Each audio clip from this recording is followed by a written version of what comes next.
to address the issue of error code 2 on a rainwater heater.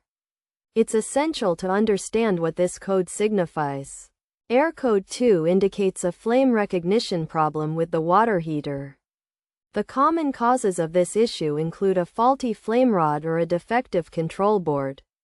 To resolve the problem, start by cleaning the flame rod. Begin by shutting down the water heater at the circuit breaker. Then remove the access panel using a screwdriver. Typically, the flame rod is located on the top panel of water heaters with upper and lower panels. The rod has one wire attached to it, so pull the wire off the terminal and unthread the screw holding it to the heater. Remove the sensor and use fine steel wool to clean the carbon deposits on it. After cleaning, reattach the flame rod and replace the upper and lower front panels. Turn on the heater to see if the issue has been resolved. Another solution is to reset the machine. Start by shutting off the hot water faucets. Then press the on or off button to power down the unit.